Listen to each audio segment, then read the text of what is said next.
Greetings, beautiful soul, and welcome to my channel, The Optimist Hub. My name is Yanga, and today's video I want to talk a bit about my journey with regards to building my confidence, which is still really a ongoing journey, but I've really come so far because when I was young, I still think to this day I still am. I was an introvert, and I still am an introvert, but now I identify more as an ambivert, which is an introverted extrovert. So I can be extroverted, just a little bit introverted as well.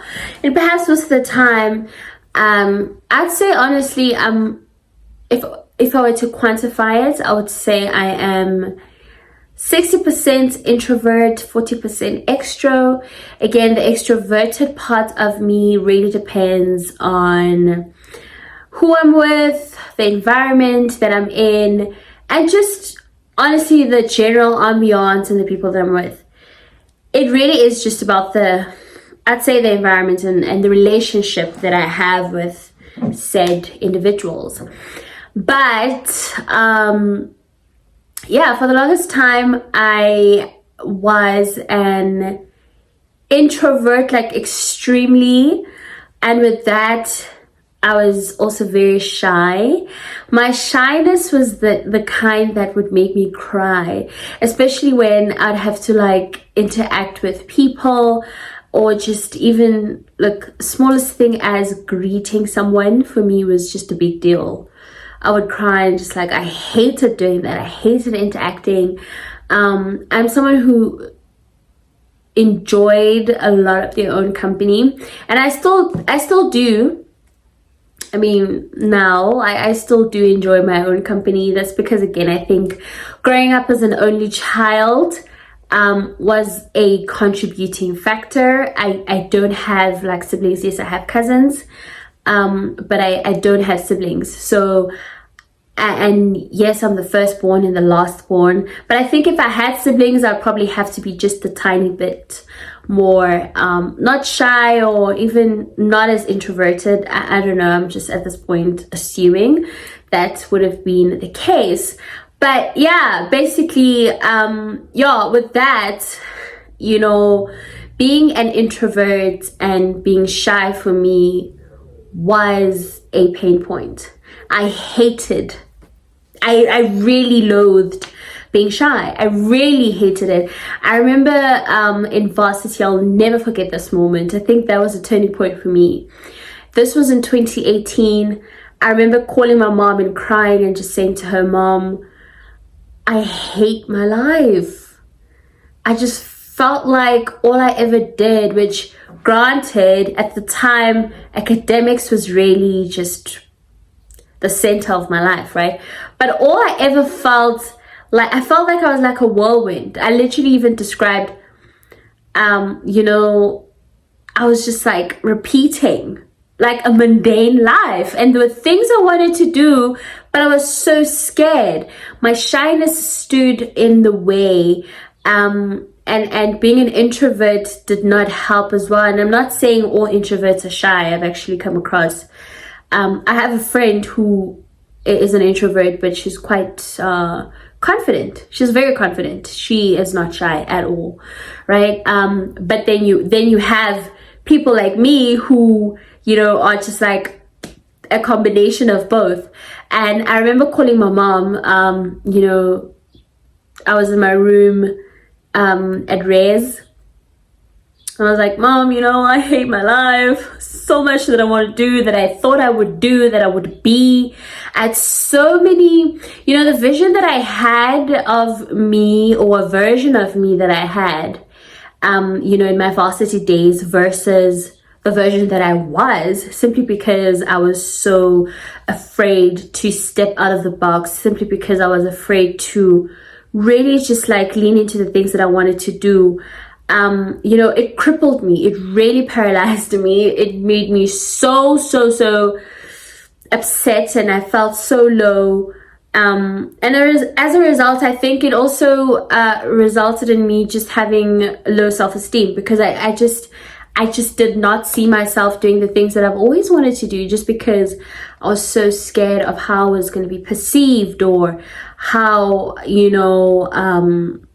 I guess, like, how am I even going to do this thing that I wanted to do? I wanted to be in a debating team. I wanted to be in the choir. These are things that I enjoy. I enjoy talking. I love talking. Loved the idea of debating, but just could never get myself to that point. I love singing, and I was always part of a choir in primary and in high school. So, like, for me, I really thought I was going to be part of the UJ choir, but I just never did. The idea of auditioning in front of people, so much as I've done it before, in high school and primary school, but that was different, right? There's things I wanted to be part of certain societies, and I just I could not get myself to open myself up to such. And it really got to me. I remember crying, and I was just like, Mom, I really hate it. And my mom was just like, listen, there's so much in you that is vibrating, and it's wanting to be expressed, and you are literally shutting it down. It's like, I think you don't have confidence in yourself, and I think we need to work on that. Your self-esteem, it's quite a bit, it's a bit low. We need to work on that. And that dawned on me. I needed someone to actually say it. I felt it, I knew it, but I needed someone to say it so that I could literally be like, okay, I'm done setting in my own way. I'm literally going to try and pursue things that I really want to pursue, and just go for it. So in my third year, which was 2019, oh boy, did I just go all out. I just literally I shared that old version of me. I think I got to a point where I was just tired. I was sick and tired of not living up to the version of myself that I always thought I would be.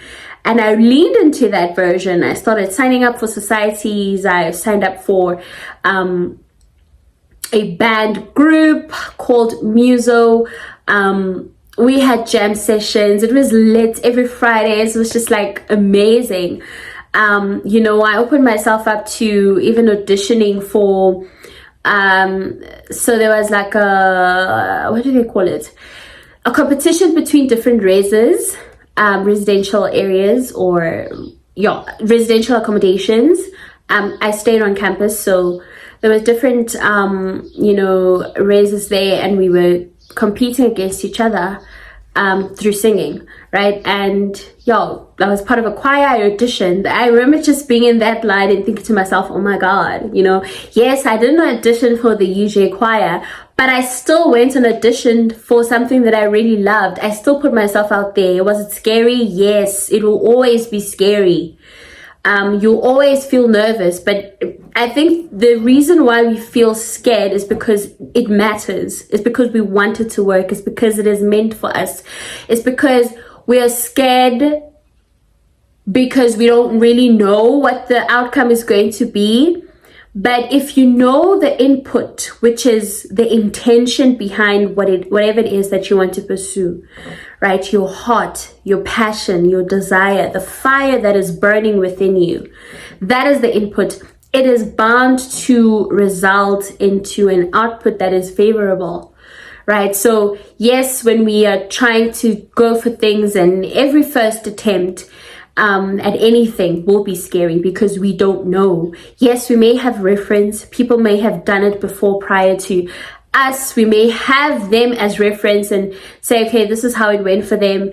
But that's their journey. That's their story. You have your own story to write. You have your own tune to dance to. This is your own unique experience, because again, each and every one of us have, a different unique experience that is solely meant and designed and bestowed upon you by the higher power, right? It is only meant for you, and the only way to find out is for you to actually step into it, is for you to actually lean into it. Yes, easier said than done, but what I can assure you is, yes, you will be scared. But what I love as well, which I always think of, a phrase that Will Smith once said in one of his videos. I actually do watch Will Smith. He has cool vlogs, you know, and some motivational vlogs as well. In one of his motivational vlogs, he mentioned something about dancing with the fear, and he was like, listen, do it scared, but do it anyway.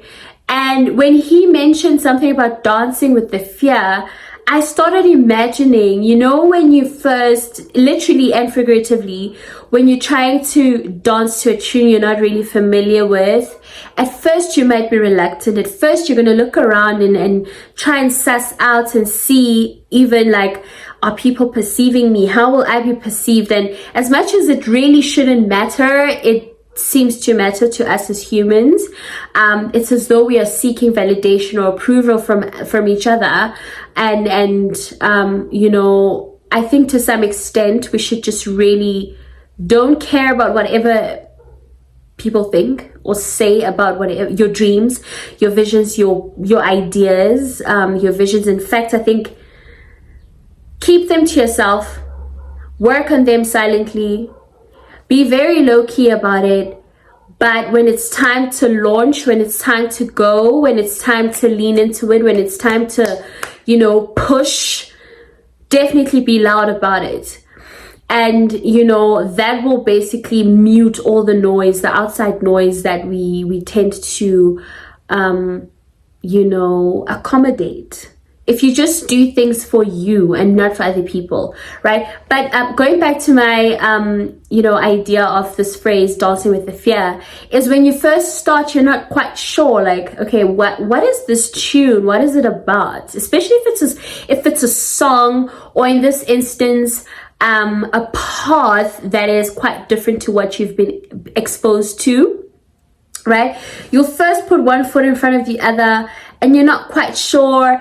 But you're hearing this music, and there's something inside of you that is innate, that is desiring, that is yearning, that is calling for you to actually move to the rhythm, to the beat. And then when you actually let go of all these, you know, insecurities of being perceived, or how you're being perceived, or, you know, the ability or the lack of, you know, dancing, right? You just move to the music, you move to the tune. The moving to the music, the dancing, the letting go is the process of surrendering, right? We ought to surrender to the process. Once you let go and just let your body move intuitively, innately, you will find that, man, you're finding your rhythm as you move, you know, and as you're putting one foot in front of the other. By the time you look back, you'll realize that I've actually gone so far, and I've actually moved to this rhythm,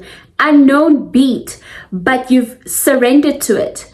That's literally what life requires of us. It requires us to surrender, but to the flow of life, right? To just let go, to literally let go of anyone else's perception of us, to let go of the fears, to let go of the anxieties, to let go of things that no longer serve us, right? We ought to just move to the beat, move with the rhythm, and, you know, just like go with it, right? And I think that's how you build confidence, is if you mute all the noise, all the external factors that are outside of you, because the only thing that matters, and the only thing that matters is your inner voice.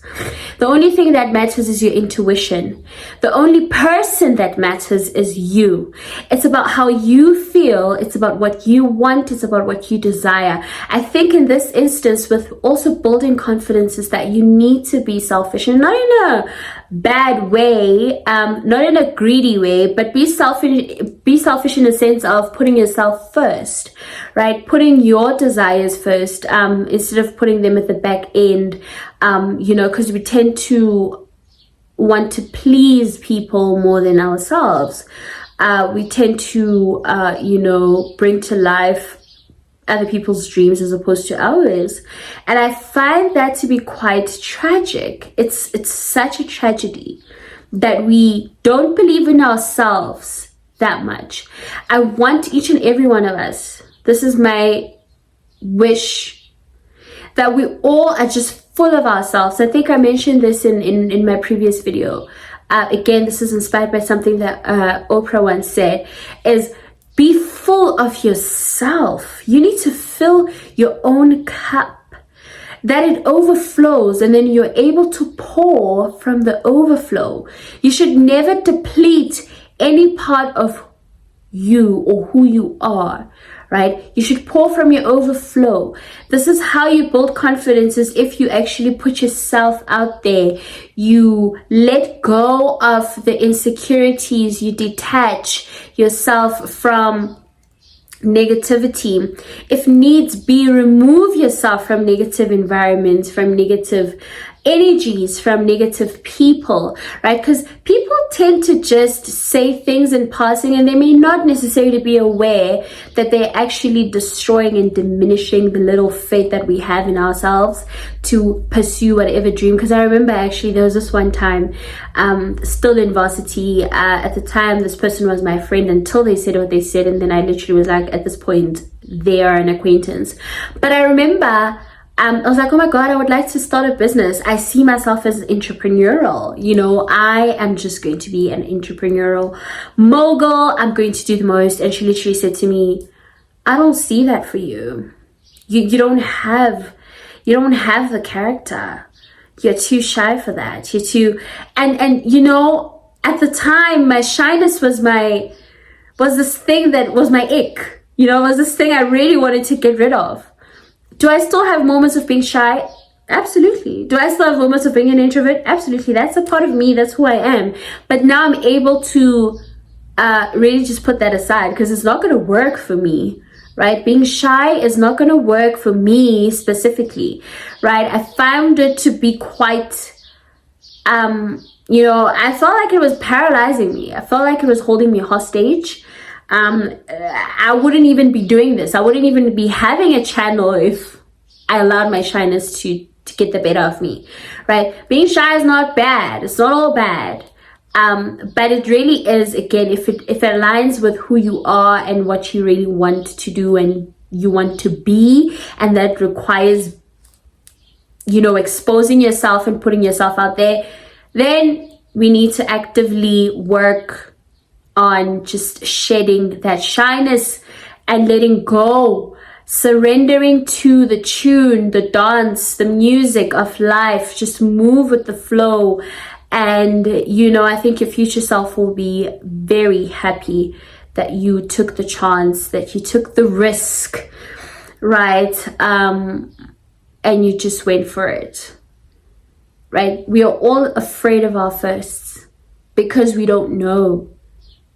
But once you allow yourself the opportunity, when you don't write yourself off and you actually give yourself a chance to be what you desire to be, then all else will fall into place.